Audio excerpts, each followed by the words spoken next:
Texas with Medicare Gurus. I am Stephen Grip. Thank you for joining us. If you are a veteran checking us out for a while, thank you for continuing your loyalty and your patronage. If you are new to this, whether you're a new Gurus career agent joining us for these dojos, or you're just someone that's new watching along, what we do here is we like to have organic conversations with experienced agents about the comings and goings of Medicare. We have gotten great feedback from our career agents. We've gotten a lot of questions that they like to talk about and have answered. So that's kind of what we do here. So I'd like to start out. I have Jacob Karate here. Jacob. Howdy. How are we doing today? Doing all right. Already on the board, so starting good. Nice. Very good. Very good. I want to hear about, because the theme today is agent community. You know, we have a lot of agents out there who are just starting out. So they're dealing with that, but they're also dealing with the isolation of being a remote agent. Now, you did not start out as a remote agent. You were an actual in-house agent, but can you just kind of talk about what that experience is like when you were first starting out? Like what your fears were, or like, you know, who did you turn to? What was going on in your head? You know, I remember when I very first started, before I was an agent, when I came into just to do agent, you know, the training prior to it, I didn't know anything. I didn't know jack. I would just do what I was told. You know, ask them about certain health conditions, get the medications, send it over. I don't know that it was bad that you get a kidney transplant, you know, but over time it kind of evened itself out. Like I remember when COVID hit, this is back when I was first starting as an agent here, I used to bug the crap out of Brad Jenkins. He used to hate me. Me and Brad never really worked together. Right. Until I was an agent in here, and then it was really just me and him. But every little question I had to ask him, everybody would ask him, which is nice to have somebody like that. I mean, that's your goal, is to find somebody who is more knowledgeable than you. You're never going to be the smartest person in the room. But you need to have that sense to where you can fall back on somebody too. Yeah. If you need it. So you got to be out there. It's not you versus the world. Right. You got to have a few, as Joey Diaz, stand-up meeting guy here, Yes.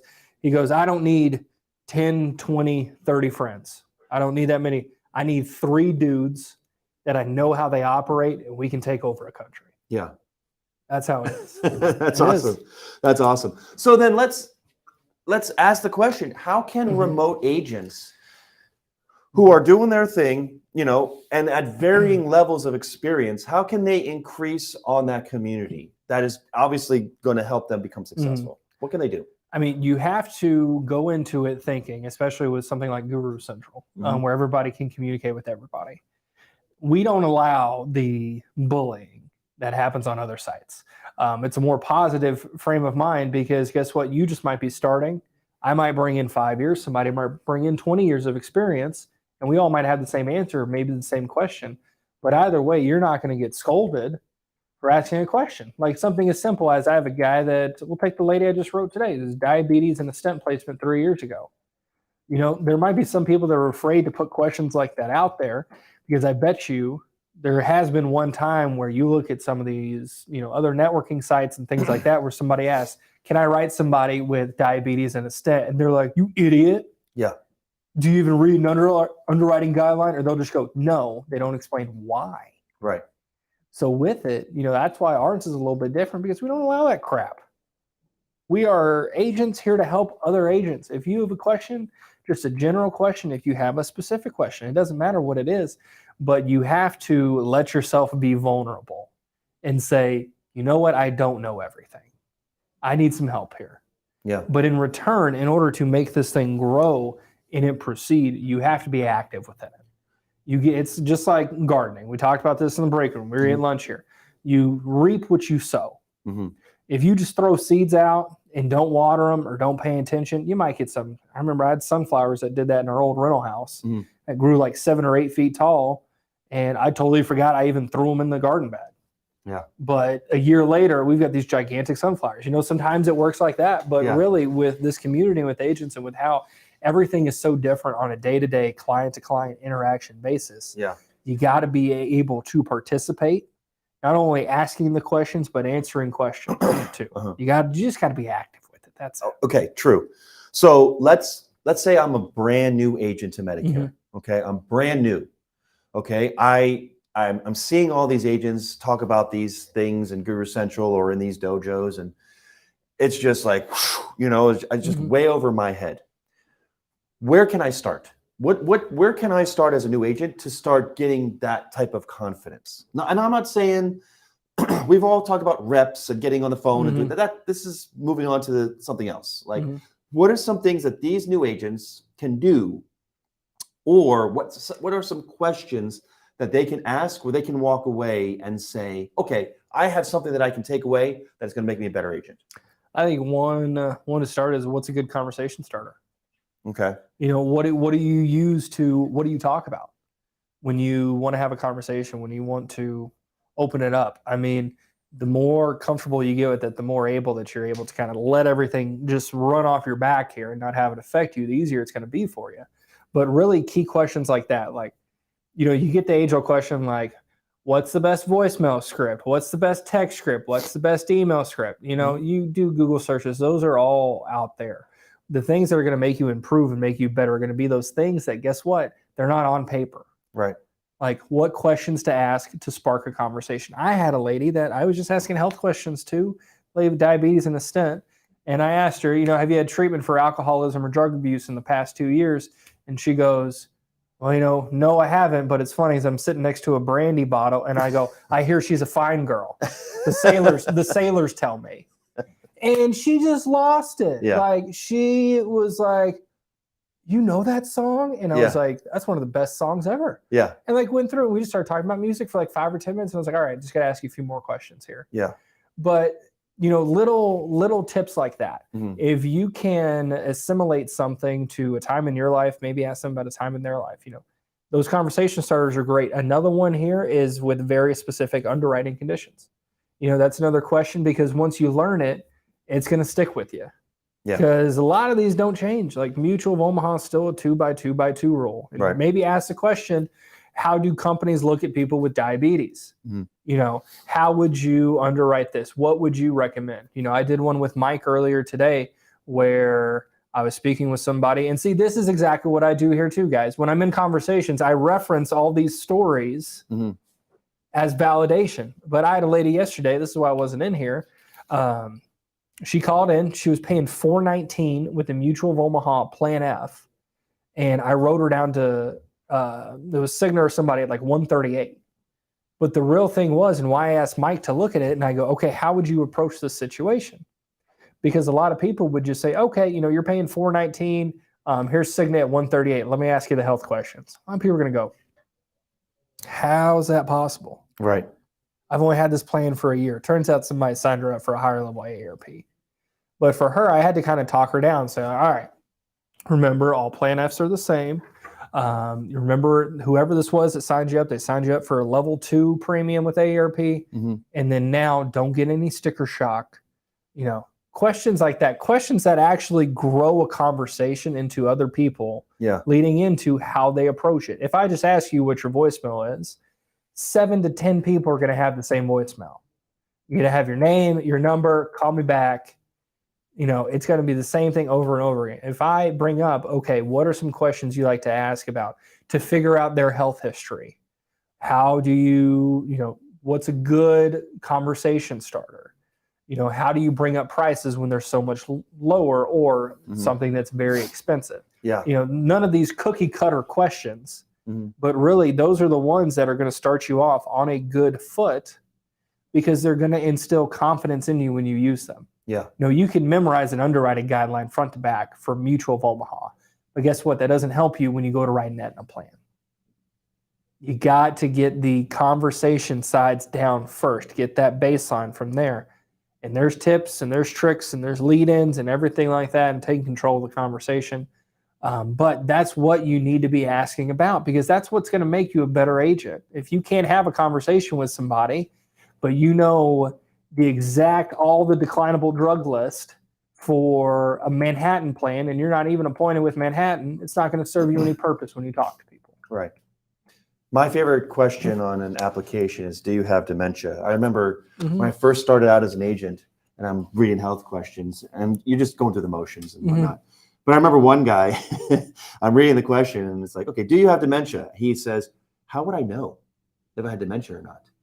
And I'm started laughing. I'm like, oh, you're kind of right there. You probably wouldn't know. And I thought about it, but then that kind of like cracked the eggshell. Like that makes sense. Like it allowed me in the conversation to be more personable in these application questions, because that's where you really start building the rapport. So you have the first question, how do you have good conversation starters? But how do you have good rapport while you're asking health questions? That's a really, really good thing to pay attention to when you get to that point. And what's funny is that even though I've been doing it longer than you taught me that. You taught me how, I got that far. I'm like, hey, we're going to ask health questions, not a big deal. And I would move quickly through them. But you were like, no, don't move quickly through them. Have conversations with them. Talk to them about their application. Talk to them about these health questions and interject, little, snippets of a story or something that brings up that it's just more organic and more rapport building, which I really like. And that definitely helped me.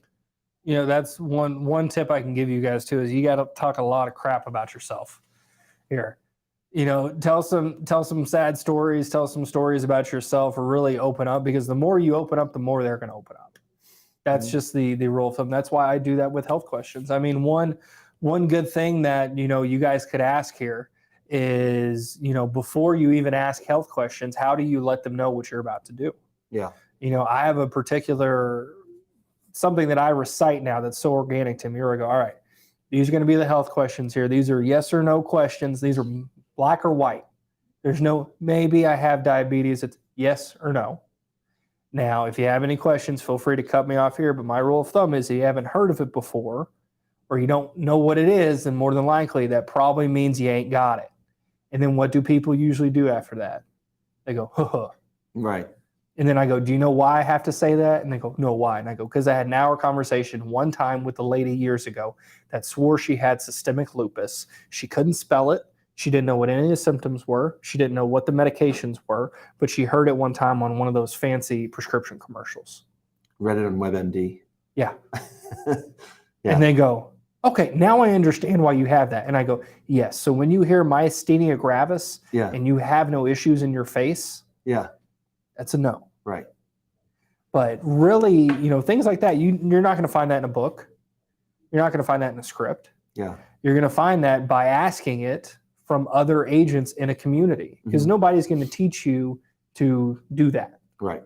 It's what happens when you've been bit one too many times, where someone says, well, maybe I have, or yeah, I had this. And I go, well, it was 3 years ago. It's a 2-year question. Well, I still want to answer yes. And they're like, you don't have to. Right. There's a whole lot of experience in other agents' failures that can lead to your success. Have you ever had a situation where when you're asking height and weight for one that is requiring height and weight, where they're exceeding the weight limit, but they're like, well, I haven't weighed myself in a little bit. I have lost a couple pounds. Maybe I should weigh myself again. Like, what do you do in that situation? You're like, dude, how much do you weigh? Because we got to get this right. I don't want to get you declined. We had a guy here that worked one time, and it was real funny because this lady, like, say the cutoff was like 205. She was like 208. Yeah. And he told her, he was like, all right, this is what I want you to do. Tonight, do not eat dinner. In the morning, take a steaming hot shower. Go walk around outside. Go to the bathroom. Take a dump. Then weigh yourself and let me know what your weight is. Because, it fluctuates by price too. Yeah, and you're not coaching now that them. one, you're like, okay, that's a little bit too far. Right. But, I mean, there's little things that you can add in to bring out the personality of that person. Yeah. Like if I talk to somebody that's in Kansas or Oklahoma, and it's a grandma, and boy, I just love helping grandmas. It just makes your heart warm more than the grandpas. I love the grandmas here. But if you're one of my clients, you probably heard this before. If you're not, stop watching for like 30 seconds. One thing I do that just absolutely, I mean it from my heart too, but it also brings out the Southern charm. We're talking about a lady from Kansas here. And I'm like, all right, at the end of the question, I'm like, all right, what's your height and weight? She goes, I'm about 4'9". And I go, okay, we're about to do this here. She's like, I'm about 4'9" and about 100 pounds. And I go, dear Lord, one of them tornadoes come through, they're just going to pick you up, aren't they? And they go, they have. They have before, and Right. it's a nice break in the monotonous of insurance. Uh-huh. We got to go through questions, we got paperwork to do. It's a little bitty add-in there that I say, oh, especially too when it was cold here a few weeks ago and that freeze was going through the United States. They were like, "Yeah, I'm 5 foot, 105 pounds," and I go, "Girl, you better keep your blankets handy." Right. It's getting cold here, and Yeah. with you being that little thing, I know you get cold quick. She's like, "I do." Yeah. I go, "You got a space heater? You know what temperature you keep your house at?" You know, these are all things that, yes, you need an answer to a question. You need to know the height and the weight, Right. but you're not making it, okay, what's your height? Okay, what's your weight? Okay, what are your health conditions? You're not being this mundane robot person who can only spend 15 minutes with them. Yeah. That just wants the enrollment and never talks to them again. No, you're making friends. Yeah. Throughout. The little things that you can add in like that. That's another great question to ask in Guru Central. You know, where do you like to interject your personality in the presentation? So let's review that, so that way people who are listening can kind of go Mhm. back to the questions. So you have, okay, what are some good questions that they can ask, not just in Guru Central, but like among other Mhm. agents as they're learning? What are good conversation starters? Health specific questions that are going to get better answers. And then the last one is, what was the last one? The one that you just said? How to interject personality. Yeah, how to interject in personality. a presentation. Yes, there you go. So that's all kind of like important to have. Now, Mhm. the next thing I want to talk about in terms of agent community is, let's say you're a new agent and you're trying to get some information, and you know you don't want to call headquarters, you know, and you're just talking to other agents. How can a new agent decipher between a good agent and a bad agent? I think you gotta look at how they answer questions and how helpful they are actually going to be. You know, if we'll use my example from earlier where the lady's paying $400 and it's $138 with Cigna or Mutual. Okay. Whereas if you say you were to post a picture up on Guru Central, right? You say, look, I have a lady here who's paying this much. This is how much my quote engine is telling me here. Which one should I go with? Okay. An inexperienced agent is just going to go with the cheapest one. Doesn't matter. An experienced agent is going to go, well, what's their health like? What medications are they taking? Because those are very important things that you have to know before you can say. And, you know, that's how a lot of agents, that's how you don't stick around if you just strictly go off of price. It doesn't happen. I've got a lady I'm working with who's turning 65 February 1st. We're going back and forth. And originally we were going to do Mutual of Omaha, but now it turns out she's a USAA member, which is private for their Medicare supplements, but it's about $159. She likes to name brands, but then when we went through her health conditions, turned out she's diabetic with all types of other issues. Okay. And I go for her and I go, look, we're going to steer away. We're going to do a Philadelphia plan, which you don't know, but I know here. And here's why, because they pay agents less commission for the initial enrollment. So a lot of people don't sell it because they get paid less. They're one of the hardest underwritten companies to go through. And they really, I mean, there's no flair to it. It's their look back is 5 years. Exactly. Their look back is 5 years. But explain that to them, because in that case, if I put it with Mutual, they're going to flip in 2 years and it's going to go to a different company. Yeah. So when you really decipher between who's a good agent, who's a bad agent, you can tell in number one how they frame questions, but how they answer. Because a good agent is going to answer the question, but show you how they got their answer. It's like a math homework problem. You know, you don't get credit for the answer. You get credit for the work. Yeah. That's how you can tell. Yeah. Yeah. I mean, now that we have a couple of agents that are in Guru Central that are, you know, communicating and asking questions, I was thinking about like, how can we assist them further in being more mindful of how to be a better agent? Because we, you know, the gamut is like, we have some really experienced agents on Guru Central right now. And we have some ones that are like, I have never done this before, you know? So I want to see like how, and we were talking about it already, but the last thing I want to do, we talked about, you know, questions, we talked about recognizing good agents versus bad agents. How can we cultivate a legacy agent? What are some things that we can tell these agents, hey, if you're new to this or you're starting out, these are the things that you have to focus on to make sure that you make it in this business? I think you got to have people in your corner. What does that mean? It goes back to the very first thing I said, where you don't need 30 or 40 friends. Like Joey Diaz said, you need just 3 bad dudes and you can get a lot done. If you have that great cornerstone behind you, if you have that support behind you, you can do anything you want to do. If we make another reference here, like I love, saw a TikTok clip of an old Fresh Prince episode. Okay, and it's when Will starts working at the restaurant, and he's working there because I don't think he's down on money or something like that. And then Uncle Phil is like, "What are you doing here? Like, why are you doing this?" He's like, "Well, I'm a man, aren't I? I got to make my own. I got to do it on my own. I got to make my money. I got to make everything, myself." And he goes, "Nobody made it anywhere without any help." Right. You don't understand. He goes, "Have I put my neck out of the line to help people progress? Yes, I have. Have other people done that for me? Every step of the way. You don't do anything on your own. Everybody has help, either from a support system, somebody who is in the same line of work, somebody who might be in a different line of work that can support you with referrals, and you can send them back to them. If you don't do annuities, but somebody does, hey, make a connection with that person and say, I fill a hole that you have in your business, and you fill a hole that I have in mine. I can't do this, but you can do this. Yeah. Let's meet. Let's do all this here so we can take care of everybody. You have to have that support system in order to succeed, because if you just try to do it on your own and say, you know what, I don't need help from anybody. I don't want any questions. I want to learn everything myself. You are going to fizzle very quickly, because you have to have somebody to fall back on. And when everybody has that same mentality, that the reason why I'm posting this is because I need an answer, but I know I'm going to get the type of help I need. I'm not just going to get an answer. I'm not going to say, which company do I put them with? How do I underwrite this? No, especially if you have underwriting questions, shoot them at me. I love underwriting here, where if you say, okay, how come they don't take somebody who is on dialysis? Well, I'm just going to tell you, mean person, say what letter starts with an A, would just go, because it costs too much. Okay. But whereas I would respond here in the question, if you directed at me to it, I go, okay, I want you to think of yourself as the insurance company. Okay. Remember, you're paying 20%, Medicare is paying 80%. If dialysis is, say, $5,000 a week, right, then you're paying X amount of money as an insurance company. Now, times that by 52. Okay. So you're looking at $100,000. All right. You're going to have to at least minimum pay out on this person. Now they're paying $200 a month. Are you still going to be in business within a year? No, you're not.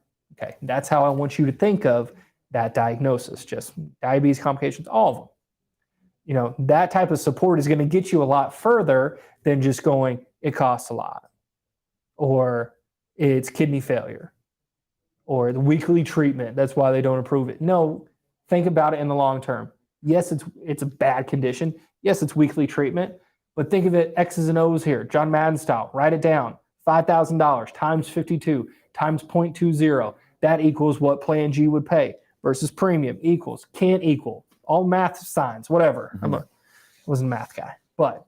You were a math guy? No, I was not a math guy. That was a good example of math right there. I was impressed. Thank you. Appreciate it. That was my organic chemistry class coming out of A&M. But yes, that is okay. That's essentially what it is here. Yeah. Is you gotta get the support behind you, because nobody's ever accomplished anything strictly by themselves. Yeah. So to get these agents engaged, we got to get them. We have some that are getting engaged, but we got to get them out of their shells, asking questions, meeting other agents, deciphering between good and bad agents, noticing which ones are going to be good, which ones are going to be bad. I feel that these are a great starting points, other than working on your own individual self, trying to improve, doing reps, all that other stuff. This is a good way to engage in our community. I think this is a good place for agents to start engaging into, how to get that done, which is contacting Medicare Gurus, Guru Central. I think these are all potential things. Now, last thing I want to leave us with before we go into the private chat is, let's say an agent who's brand new at this has done all three things: asked questions, interjected, reached out, and they are still feeling like they are failing. What advice would you give them? Find an accountability partner. Okay. What does that mean? I mean, think about it now. Not to brag, but we got the Peloton, right? Okay. I'm in a form here where I'm a big habit guy. So if I force myself to do something over and over and over again, it's going to become a habit. Right. That's why we've had it since last a week and a day now. And I've already done like 13, 14 workouts because I know if I just keep doing it soon enough, I'm going to feel weird that I don't do it. And so I've been waking up at 4:30. Okay. I have Michelle, my accountability partner. Okay. Now she gets these little ailments every now and then. Like she dropped something on her foot. It was like a cinder block or something this weekend. So she couldn't. What? Dude, it's not a new excuse. It's legitimate. But and then she thought she broke her pinky the other day too. I don't know. She's a walk-in Blue Cross Blue Shield claim. Yeah. And that's where I'm like her, where every day I'll be like, hey, are you gonna go do this? Yeah. Or like take last night.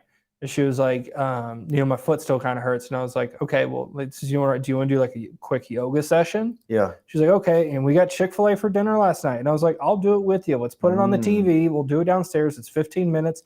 So we ordered nuggies and did yoga with the dogs in the living room. Good for you, man. And doing that. And, it's finding somebody else that is in a similar situation that you can hold accountable, but they can hold you accountable too.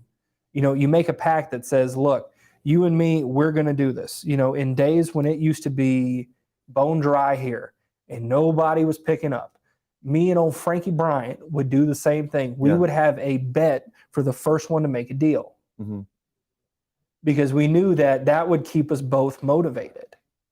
Not to say, oh, it's a bad day on the phones or nobody's picking up or blah, blah, blah. It's no, why? You're my accountability buddy and I want to kick your ass. I want to beat you and I want to take your money. Yeah. It's what I want to do. So finding somebody that you can fall back on when you are having a rough day, when you can say, hey, can you listen to this call? I don't know where I went wrong. Or, hey, can I leave you a voicemail and you tell me how it sounds? Can I run this email by you? Do you know? Just find, again, third time here, Joey Diaz quote, find 2 or 3 bad dudes or gals, and that is your crew. Yeah. And that is who hold you accountable and you crew. hold them accountable. And you can take over everything you were doing. You don't need 30 connections all doing the same thing. 2 or 3 dude or dudettes, and you're good to go. You may know this saying, and I may be off on the timeline, but what's the saying where when you're working out and you're dedicating yourself to working out, where it's like after 4 weeks, you see change. After 8 weeks, people see significant change. And then after 12 weeks, everyone has seen a significant change. So like after 3 months, after like dedicating what you're doing right now, because, I mean, do you feel like, have you been working with the Peloton? I know this is not the Jacob workout hour, but it's like, do you feel different after dedicating this? I mean, it's a little, so we're doing like dry January too. And we're doing some change ups for like diets and things. Like I've been waking up at 4:30 and what I'll do is I'll ride the bike for 30 minutes and then I'll take the dog for a walk afterwards. It's like a cool down. Right. So by like 6:30 a.m. before I even shower for the day, I've already done an 8-mile bike ride and a 2-mile walk instead of waking up at 6:15. Yeah. And then feeding the dogs and taking them out and then getting dressed and coming here. Like it's definitely more energetic. I'll tell you, I fall asleep a lot earlier too. You go to bed early? Like 8:30, 9 o'clock, I'm passed out now. But just because I wake up at 4:30 too. Yeah. So for now, it's been positive for That's me. Good. Got more energy, but I know if I slip off or if I let her slip off, then it's not going to be worth it. Yeah. Then whatever you're building, whatever you're starting, it's not going to come to fruition because you just let it, you know what, I'll do it tomorrow. Yeah. Yeah. I got you. Well, that's good for you, man. Yeah. All right. With that being said, thank you for sharing. At this time, we're going to now transition to our Guru's private chat and our Q&A. So if you are out there watching Guru's Dojo, thank you for all joining. We will see you tomorrow. If you are a Guru's agent, please stay on. We are now going to go to the Q&A session. With Brandon Todd and Jacob Crotty and I'm pop out here. Oh, you're going to head out? Yeah. Okay. Gotcha. All right. Just give us a thumbs up when you're ready.